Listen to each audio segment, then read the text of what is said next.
Bem-estar, com Roberta Zampetti. Oferecimento Senantron, a referência em tratamento oncológico próximo de você. 3241-3832. Roberta Zampetti, a gente já estava trazendo Roberta mais tarde, ela estava tendo que falar correndo e vamos trazer Roberta mais cedo hoje para ela poder falar um pouquinho à vontade, né, Roberta? Bom dia para você, boa semana. Bom dia, Luiz Inácio, Antonelli, bom dia, ouvintes. Hoje é dia do professor, né? Dia do professor. Bom dia, Roberta. Bom dia, eu falei, gente, não pode deixar de falar dos professores, né, Luiz? Eu tenho que ligar para minha mãe, inclusive, para dar os parabéns para ela, porque ela faz questão. Sim, porque ela merece, que eu acho que é uma profissão muito especial. Hoje cedinho eu conversei com 2 amigos que eu tenho, professores, são jovens, muito jovens, é o Oscar e a Cíntia, e os 2 são professores. Aí eles estavam me contando o seguinte: o que eles ouviram na época de fazer o vestibular, né, para ser, porque eles queriam ser professor, todo mundo, que loucura, professor, vocês vão morrer de fome, vocês vão ser pobres a vida inteira, ainda vão correr o risco de levar um tapa na cara de algum aluno, e outros falaram, vocês são corajosos, hein? Então, o seguinte, um fez, né, o Oscar fez geografia e a Cíntia fez pedagogia. Aliás, ela me disse que ela fez pedagogia já querendo, todos os 2, né, querendo ser professores, e ela falou que ela foi a única das salas do 3º ano, na escola onde ela estudava, que fez o vestibular de pedagogia. E aí que o povo na escola dela falava assim, nossa, pedagogia, Cíntia, é o último caso, é só para quem não dá conta de passar em um curso mais difícil. Sacanagem. Mas você é tão inteligente, menina. Como se fosse o resto, né, Roberta? É, como se fosse o resto. Mas o sonho dos 2, Inácio, era ser professor, ensinar, ir para a sala da aula, né, em um tempo em que os cursos de pedagogia e licenciatura são cada vez menos procurados, né, gente? Muitas universidades, inclusive, acabam com cursos ou até diminuem as turmas, como aconteceu na UFMG e na PUC. Né? Mas o que eles me disseram é o seguinte: eles escolheram a profissão por idealismo, sabiam que não iam ganhar muito dinheiro, estão felizes, mas, segundo eles, poderiam estar mais felizes porque eles sentem que a profissão não é mais valorizada. Aí eu encontrei uma pesquisa interessante, que foi uma pesquisa recente, feita pela Fundação Carlos Chagas, e uma pesquisa encomendada pela Unesco. A pesquisa, o nome dela é o seguinte: Professores do Brasil, Impasses e Desafios. E essa pesquisa, ela mostra que no século XIX, eles encontraram textos de governadores de província dizendo que ia ser professor aquele que não sabia ser outra coisa. Olha só. Depois, né, a coisa foi mudando entre as décadas de 30, 50 e um pouquinho da década de 60, a figura do professor passou a ter um valor social maior, mas depois caiu novamente quando houve a expansão do ensino no Brasil, que deixou de atender apenas a elite, né, e passou a buscar uma universalização da educação. Só que esse crescimento foi desordenado, né? Como tanta coisa que acontece nesse país, né, gente? Os salários da categoria diminuíram muito, a formação dos professores também caiu muito. Aí é uma bola de neve, né? E é uma loucura, né, Roberta? Porque ensinar é nobre, ensinar revoluciona, ensinar transforma. Como pode o agente de tudo isso, de tanta importância, não ser tão valorizado pela nossa sociedade, né? Pois é, Inácio, existe uma coisa na nossa cultura, sabe? Segundo esses professores, embora eles falem, né, foi idealismo, vocação, que é uma convocação da natureza, né? Por outro lado, eles falam assim que existe na cultura brasileira essa questão de achar que professor é uma missão e não é uma profissão. E isso acaba desvalorizando o profissional. Aí o professor, ele fica parecendo assim um cuidador, sabe? Que faz o trabalho só por amor. Uhum. A gente sabe que amor é fundamental para qualquer profissão, a nossa, jornalista. Com certeza. E professor, assim como jornalista, quando começa, quer mudar o mundo, quer melhorar o mundo, né? E os professores continuam, assim como os jornalistas também, né, Inácia? Porque a gente sabe que eles têm um papel fundamental na nossa formação.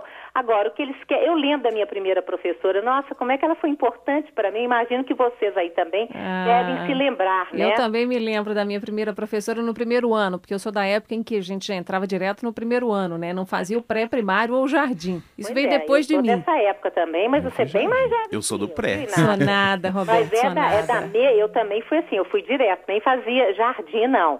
Mas olha, o que eles querem é isso, é valorização humana dos alunos, das famílias, que as famílias sejam parceiras, valorização da carreira, né, com políticas de aumento salarial, mas não é só isso, não. É preciso que, isso é a opinião dos professores, tá, gente, que o magistério tenha uma formação mais sólida, que tenha plano de carreira, é preciso disso, porque a gente precisa ter estímulo para pensar, poxa vida, eu posso progredir na carreira que eu estou, né? E formação continuada, né, Roberto? Porque é uma área, assim, que os métodos e o acesso à informação o tempo inteiro está ampliando e está transformando esse trabalho do professor. Com certeza, inclusive mudou muito o trabalho do professor depois da internet. Hoje a gente sabe que, por exemplo, tem muito aluno que sabe mais do que professor, né, Inácia? Exato, desafia professor em sala de aula, né? Precisa ter tempo e dinheiro para eles estudarem mais e tudo. O que eles querem é isso, sabe? É valorização e respeito, é isso que eu sinto. Inclusive, pode ler 2 participações rapidinhas aqui? Por favor.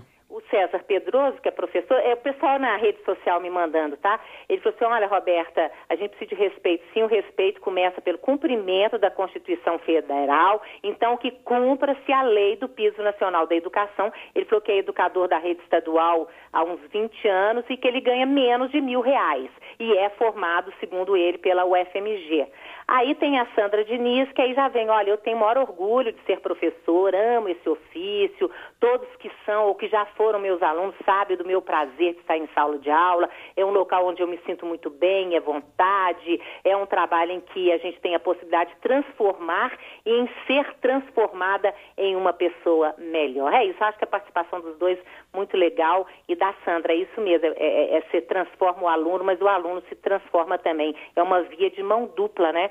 Então, feliz Dia dos Professores, né, para todos. Muito bem, Roberto, eu vou te trazer um dado aqui interessante, que tem muito a ver com o que você falou, que eu já estava levantando aqui para trazer. Uma pesquisa que foi realizada há uns 2 anos pela Organização para a Cooperação e Desenvolvimento Econômico, é uma organização mundial, ela mostrou que o perfil dos professores brasileiros ele está cada vez mais jovem. Os professores brasileiros, eles costumam ser mais jovens. 22% dos docentes têm menos de 30 anos. Agora, isso poderia ser uma coisa positiva, porque poderia apontar, os professores estão entrando cedo na carreira. Não é? Só que mostra o seguinte, e na maioria dos países, o estudo mostra que a mão de obra nas escolas está envelhecendo, né? Justamente. Mas aqui no Brasil é o seguinte, são os jovens que estão procurando ascensão social. As pesquisas mostram isso, né? Pois é, exatamente. Aqui fala o seguinte, só 12% dos docentes têm mais de 50 anos. Mas isso mostra o quê? O sujeito entra na carreira realmente jovem, aos 20 anos, 20 e poucos anos, mas só que depois de 10, 15 anos, ele não vê perspectiva de um futuro melhor, ele não vê perspectiva de melhorar como professor, como profissional ou até economicamente, ele desiste da carreira. E vai procurar muda de área. Ele faz um concurso público, ele muda, vai fazer outra coisa, estuda de novo. Quantos professores aí começaram dando aula para ginásio ou para o ensino médio, né? E que desistiram, foram fazer concurso público ou estudar, fazer um outro curso superior. Quer dizer, poderia ser positivo se a gente pensasse, os caras estão entrando cedo na carreira, então temos professores jovens. Se fosse atrativo, né, desse ponto de vista que você está colocando, mas o que a gente vê é que realmente não é. Talvez seja falta de opção entrar por aí. Com certeza. Agora, eu acho que é uma pena esse desperdício de motivação, né, porque eles chegam com uma motivação enorme e depois vão desanimando. Tanto que hoje o maior desafio, né, na educação brasileira é você atrair jovens educadores. É muito difícil, está faltando professor. A gente sabe disso, né? Você vai ver, inclusive, nas cidades interior, na área rural, tem professores que não têm formação nenhuma, são praticamente leigos, né? Ou seja, tem que ter uma mudança, gente, porque não pode. É como você falou, né, Inácia? O professor é fundamental na nossa vida, fundamental na sociedade, é com eles que nós aprendemos, né? Bom, e quando acontece a valorização econômica do professor, existe um outro problema, né? Que é a questão da violência, né? Isso também espanta o professor da sala de aula. Com certeza. Você sabe que eu tenho um amigo que eu entrevistei tem pouco tempo, um ex-professor, muito jovem, e ele nasceu na favela, cresceu na favela, ali no aglomerado da Serra, e o sonho dele era ser professor, e ele conseguiu, ele estudou, fez pedagogia, fez tudo direitinho, foi ser professor. E ele me falou, Roberto, ele está